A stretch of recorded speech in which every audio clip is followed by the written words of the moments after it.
السلام عليكم ورحمة الله وبركاته. ما هذا العك الكروي؟ إنها حقا مهزلة. يعني فعلا إحنا بنتفرج على مهزلة حرفيا. ماتش لا يمت من جانب النادي الأهلي لأي صلة بالكرة. يعني كابتن علي ماهر عمل ماتش كويس ولعب، يعني بصراحة على قد إمكانياته في ظل الغيابات اللي عنده. ولكن النادي الأهلي في ظل إمكانياته واللعيبة والأسامي والأرقام والفلوس والنجومية والجمهور، ده مش النادي الأهلي. للأسف الشديد مستوى رديء جدا جدا جدا، فوق السيء بمراحل أو تحت السيء آسف بمراحل.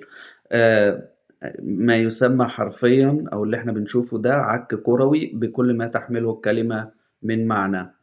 انا مش عارف والله، يعني الاهلي المفروض ان هو جايب مثلا يعني نجوم، وان هو جايب لعيبة كبيرة وجايبهم بارقام كبيرة، علشان في الاخر نشوف المستوى ده، نشوف اللعيبة ديت يعني ملهاش اي لازمة في الملعب كده نهائي.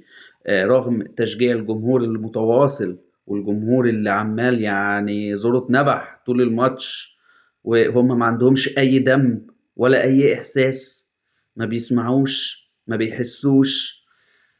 دول مش لعيبة النادي الاهلي، وده مش فريق النادي الاهلي اللي انا اعرفه. انا لما كان النادي الاهلي بيلعب، حتى لو مغلوب واحد، حتى لو مغلوب اتنين، حتى لو في الوقت بدل الضايع، حتى لو الحكم بيحط الصفارة في بقه، انا واثق ان الاهلي هيكسب. انا واثق ان اللعيبة دي هتموت نفسها. انا واثق ان انا هشوف كورة، ان انا هشوف لعب، ان انا هشوف هجمات، ان انا هشوف يعني قوة وشراسة ووصول للمرمى، والاهلي يعني بيقاتل في الملعب. انما انا بصراحة يعني انا اللي قاعد فاقد الامل، زي ماتش طلائع الجيش قاعد فاقد الامل محبط. ماتش الترجي قاعد فاقد الامل محبط. ماتش سيراميكا قاعد فاقد الامل محبط. ربنا رزقنا بجون ياسر ابراهيم كده، يعني جيب البركة زي ما انتوا شايفين في وسط الزحمة، الشوطة اتشاطت بالبركة. انما بصراحة يعني لو ما كانتش بالبركة كده، ما كانش الاهلي هيجيب جون النهاردة خالص. لينا ضربة جزاء، الحكم ظلمنا، بس مش ده السبب ان احنا اتغلبنا. عادي كان ممكن ضربة الجزاء تضيع. كان ممكن الجونين اللي بتوع موكا ده، ولا اللي نزل في اخر الماتش ده شاط كورتين بره، كان ممكن انت تجيب ضربة الجزاء والجونين دول يجوا، كنت هتتغلب برضه. احنا القدر رحيم بينا ان احنا خرجنا متعادلين والله. والله انا شايف ان ديت يعني احنا ما نستاهلش التعادل ده. سيراميكا لعب احسن مننا، يستاهل الماتش اكتر مننا. للاسف الشديد يعني انا بقولها وانا حزين، حزين حرفيا من اللي بيحصل. اللي حصل النهارده غير مقبول. كل مره تلاقي بقى الاعلاميين الاهلاويه واللي بيطلعوا يطبلوا كده، لعيبه الاهلي اتفقت والمدرب وعملوا وليد صلاح الدين وسيد عبد الحفيظ ومحمود عبد الخطيب وكده بقى، اللي هو كلهم بقى وعلى قلب رجل واحد وتعاهدوا ومش عارف ايه، ان هم بقى الماتش اللي جاي ده غير هتشوفوا اهلي تاني غير اللي شفتوه قبل كده. انا قلت لهم في اللايفات بتاعتهم، قلت لهم الكلام ده سمعناه قبل كده قبل ماتش الترجي، وسمعناه قبل كده بعد ماتش باتشوكا، وسمعناه بعد ماتش صن داونز السنه اللي فاتت، وسمعناه كل مره بنسمعه. يعني الكلام ده مش اتقال قبل ماتش الترجي الاولاني لما خسرنا من طلائع الجيش ورحنا خسرنا هناك في تونس؟ اتقال تاني بعد ماتش الترجي الاولاني ان ماتش بقى العودة ده حاجة تانية واللعيبة ناوياها برضو جينا خسرنا هنا على ارضنا. بعد ماتش الترجي ما خلص داخلين بقى على الدوري واللعيبه اتعهدت وهم 6 ماتشات واللعيبه هتعمل وهتسوي وهتشوفوا مستوى، وبرضه خسرنا. كل مره بنخسر وعلى فكره هتسمعوا الكلام ده قبل الماتش اللي جاي، هو هم ال5 ماتشات وبعدين هم ال4 ماتش وهكذا لحد ما نفقد الامل خالص. والله انا رايي اللعيبه ديت تروح تقعد في البيت ونلعب بالناشئين، فريق الناشئين يجي زي ما عملنا مع سوارش. وكان الله يرحمه، احنا كده كده خرجنا من افريقيا، كده كده الدوري خلاص راح، كده كده يعني هنلعب كونفدراليه، حتى دوري ابطال افريقيا مش هنلحقها للاسف الشديد. يجي واحد يقول لي ليه انت عندك امل انت ممكن مش عارف بيراميدز يغلب الزمالك ويقوم يتغلب من المصري، ويقوم مش عارف الزمالك يتعادل مع مين، فتقوم انت ايه، اه ماشي ان شاء الله هم يتغلبوا كل ماتشات بس انت هتغلب. انا اوكي ماشي، الزمالك هيغلب بيراميدز مثلا، ولا بيراميدز يغلب الزمالك، والمصري هيغلب مش عارف البيراميدز، ومش عارف سيراميكا هيتعادل، اوكي ماشي، كل ده حتى لو حصل، هل فرقة الأهلي بالمستوى ده هتكسب؟ ما أنت علشان في الآخر تاخد الدوري، أو علشان تنافس على حتى المركز التاني، أنت لازم أنت اللي تكسب، لازم أنت اللي تلعب. ماشي كل الفرق هتخسر بس أنت هتكسب. أنا بالمستوى دوت ما اطمنش للأهلي إن هو هيكسب، ولا هيقدر إن هو بصراحة يعني ينافس على الدوري السنة دي. كبير وقوي ينافس على الكونفدرالية. سيراميكا النهارده لو كنا اتغلبنا، كان سيراميكا هو اللي هيخش مركز ثالث وهو يلعب في الكونفدراليه، وانت حتى الكونفدراليه ما كنتش هتطولها للاسف. رحت جبت زيزو وجبت امام عاشور وجبت بن شرقي، كانوا زعلانين ان هم بيلعبوا كونفدراليه في الزمالك، اهم جم وصلوك انت كمان للكونفدراليه، جايين يلعبوا كونفدراليه مع الاهلي. حلوه، هم بيحبوا الكونفدراليه، يتالقوا فيها، زيزو بيحبها قوي، بيجيب الكونفدراليه للزمالك ان شاء الله يعني، يبقى يورينا هيجيبها للاهلي ازاي. اه بس هو ده اللي انت عملته. للأسف مدرب بياخد 3 تعريفة بره في أوروبا، جايبه بتديله ملايين هنا هوت، تمام، وعامل له عقد محترم وعامله بني آدم، واقف على الدكة ابتسم طول الماتش. بس كده هو ده اللي هو بيعمله. شوفوا انتوا دكة سيراميكا كليوباترا عاملة ازاي، ومولعة نار ومتحمسين وبيحمس اللعيبة، كابتن علي ماهر واقف على الخط طول الماتش وبيشدوهم وبتاع ده، ولا الهوا لحد الوقت الضايع. بس ما هو ده رد الفعل الوحيد اللي عنده.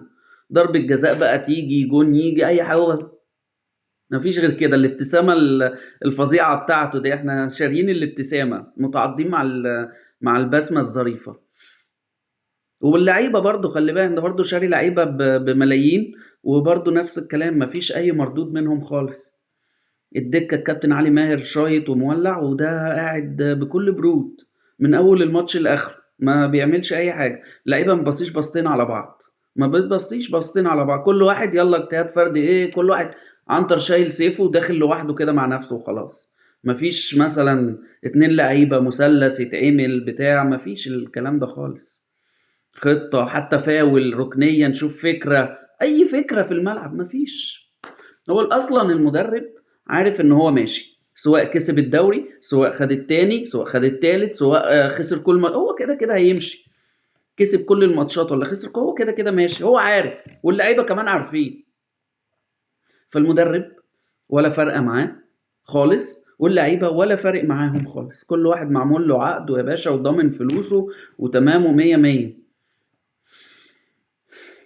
هي هتديني مكافأة زيادة؟ مش عايزها المكافأة الزيادة اللي انت هتديها لي يا عم، انا عايز عقدي فل قوي على كده، وانا مرضي وتمام التمام. العب ليه؟ العب ليه؟ زي ما انتوا شايفين دي نفسيات اللعيبة مع بعضها، تمام. في ظلم كتير في الفرقة، في ظلم في النادي، في ناس رافعة قضايا على النادي، في ناس رافعة قضايا على مجلس الإدارة، في عمال اترفدت، في ناس ما بتاخدش مرتبات، يعني ربنا يعين الجميع.